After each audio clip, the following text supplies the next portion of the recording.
ladies and gentlemen, I have an opinion, and I hope you guys don't take this the wrong way, but this is a highly controversial opinion that I just must share. War freaking stinks, dog. It sucks. I don't like it. I don't like war. I think it's lame. I think it's... Actually, I can't even say that. I think war's pretty cool sometimes. But the event itself sucks. The movies are freaking awesome. But the event itself, no thank you, bro. I really don't want to be in there, bro. Me being a fat Mexican, I'm not gonna survive in there, bro. I just won't. You know, I just hate war so much, I just might make a song about it. Fortunate Son. My fault. Oh yeah, by the way, don't worry about that. Hold on, let me make sure the camera can see it. Yeah, don't worry about that. That's for another video. That's for history, right? But this is, yeah, don't worry about that. So, let's talk about Fortunate Son. It's a song by, hold on, I'm reading the script right now actually. That's the white light you see in the background. The Creedence Clearwater Revival. Nobody's favorite band. I've never had anyone look me dead in the eye and say, yes, my favorite band, and I quote, is the Creedence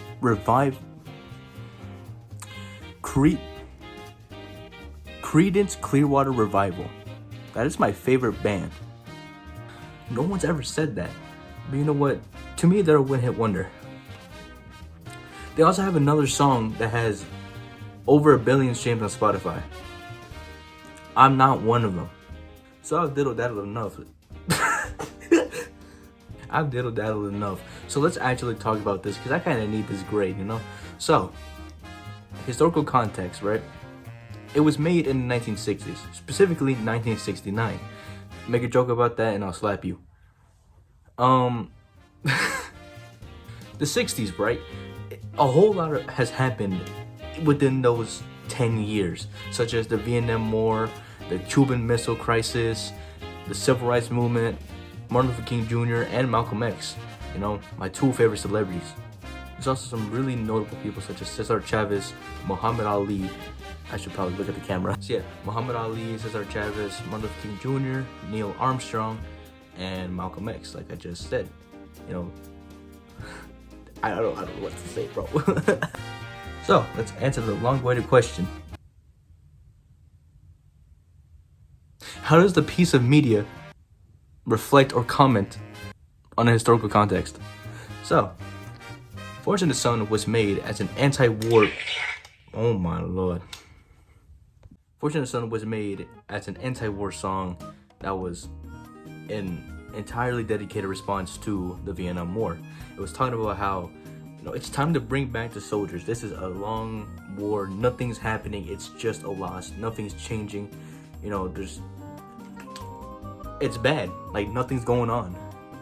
So some themes that are heavily covered in the song are things like war, not classism, but talking about how rich people don't gotta go to war, but poor people do.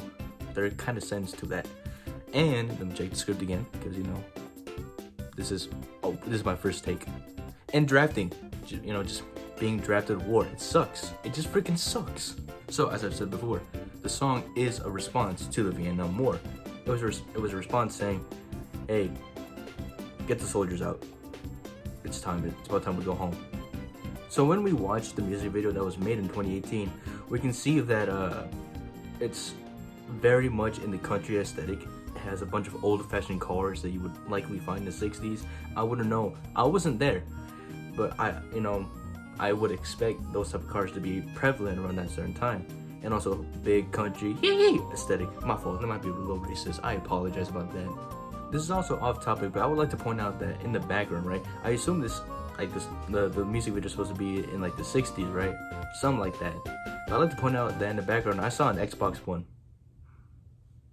I just wanted to point that out. I mean, to be honest, other than the old-fashioned cars and the country aesthetic, there's not much in the music video that just screams 60s.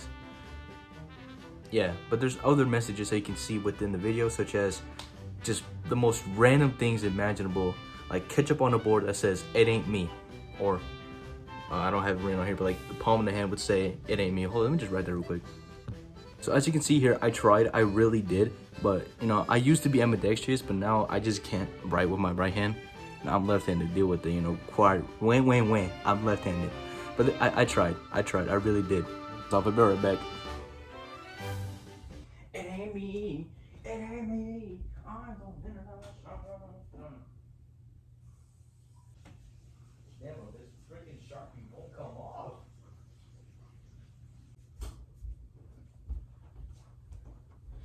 Okay, so I tried, but there's still some Sharpie. There's a little bit left. But you know, enough about my hands. Let's talk about once again, look at my notes. Bro, this is like the third time I've been looking at my notes in front of the camera. I have no shame at this point. But like, how does the overall aesthetic and visual style affect, or not affect, how does the aesthetic align with the historical period? I freaking goofed that up, bro. Well, you know, I feel like I'm repeating points here, but back in the 60s, almost everywhere you went was just country. Like, I can't say this from experience because, you know, I wasn't even alive back then, but the concept of me wasn't even alive back then. I don't even know if like Bill Gates was around, man. I don't know.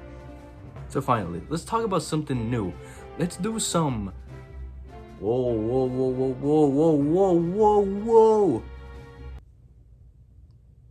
Ledger analysis. On my script, I've written 4 verses, not verses, 4 lines that I think were actually pretty important. So the first one, and when the band plays "Hail to the Chief," what does that mean?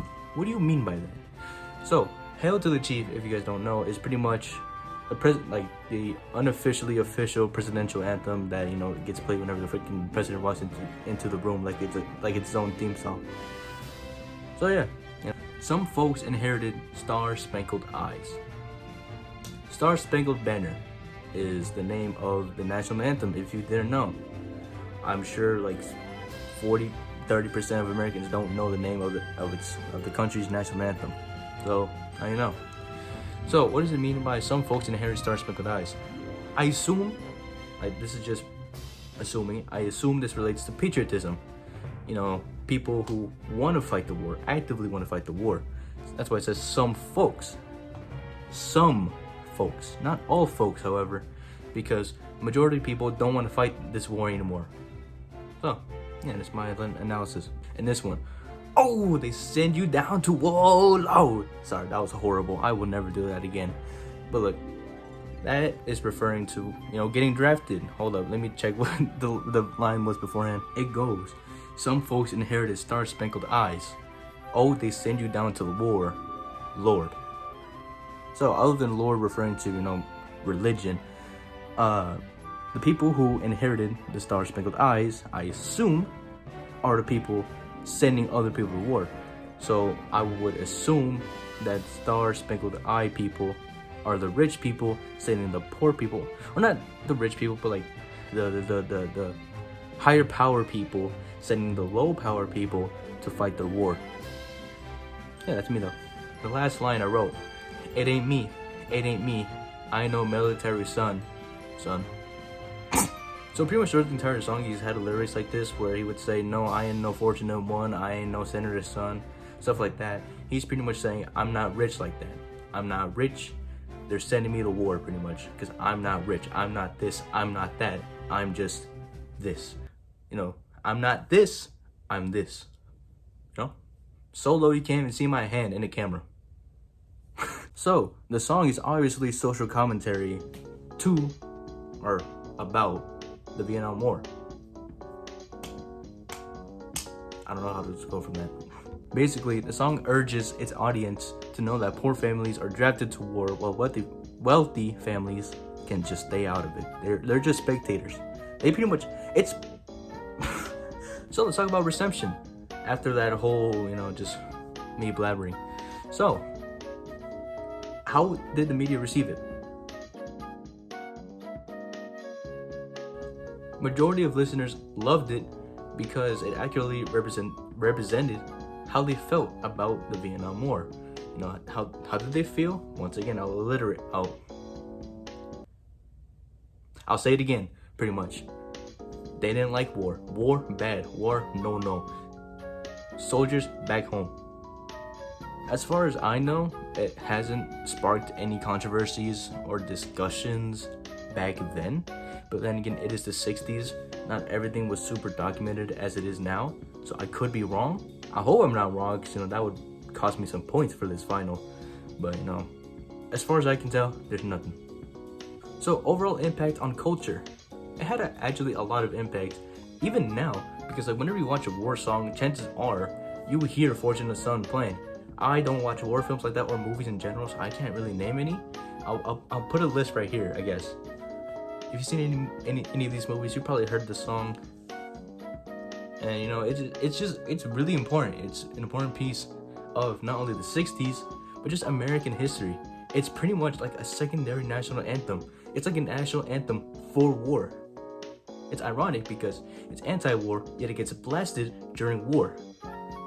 Funny how that works. So, it's about dang time that we talk about my summary. And I'm rebuilding the side server. This is gonna be awesome.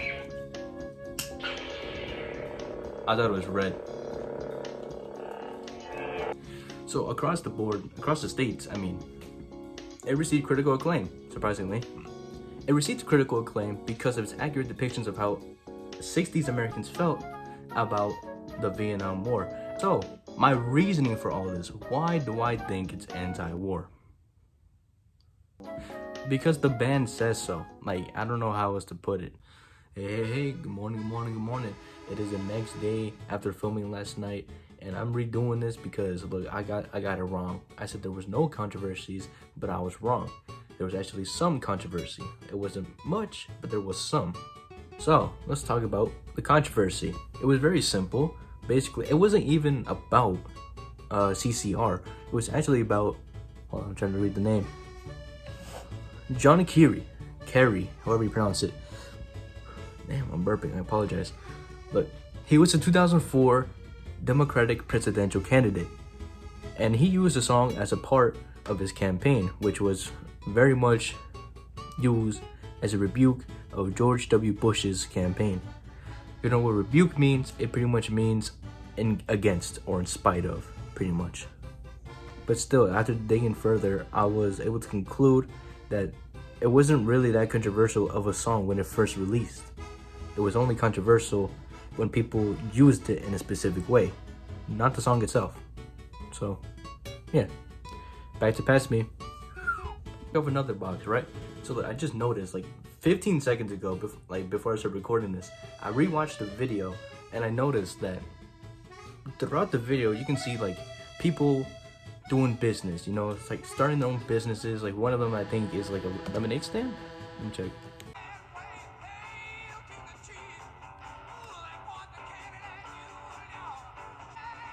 Found it. Okay, a minute 30. Damn, bro. A minute 30, right? You can see some dude running a very cheap lemonade stand. It looks like a lemonade stand. So as I was rewatching the video, I noticed that a lot of things that people were doing were very cheap. They were like cheap thrills almost, you know, like riding a dirt bike in a forest, fishing, throwing pebbles across some like a large body of water, looking at the city, you know, other stuff like that. Hold on. And a lot of these are very cheap thrills, such as, you know, cycling, hanging out with friends. You could literally just hear me skip through the song. Horseback riding, which actually it's actually not that cheap. I think better now. And a lot of these jobs are like, you can tell that they're not rich. You know, like this dude seems to be a carpenter at a minute 1. I don't know what he's doing. Maybe he's doing a job. He looks like a painter, like a carpenter or something like that. But he makes some text. It says, "It ain't me. It looks like broken glass from here." It's lower, like working class people saying, "It ain't me. It ain't me." These people who are having these cheap thrills. It's not them. It ain't me. They're saying it ain't me because, you know, they're not rich. They're not a senator's son. They're not rich. They don't got a freaking bread bank. You know, they don't own Chase. They don't own JP Morgan. They're not Elon Musk. It ain't them. So I read another source, and it indicates that the song wasn't primarily used. Like, this is just one source, right? So this could be wrong, but the song wasn't intended to be an anti-war song. It was actually a song about classism. So what I said in the past isn't technically wrong, but it's not the full truth. It's like 70-60% of the truth. No, maybe like 80% of the truth. The other 20 was the fact that it was mainly about classism. So let's wrap things up because my phone is about to die and it's 4:35. I gotta go see a movie in like an hour from now, and I still gotta edit the video. I'm gonna see Guardians of the Galaxy Volume 3. I'm super hyped about that. And also, I got another thing waiting for me. I just bought this today. You have no idea how bad I want to do this, but I'm forcing myself to do this project before I can even unwrap it. So, with that being said, let's get to the summary. So, you know what? Let's just wrap things up. You know, my phone's about to die, so let's do this.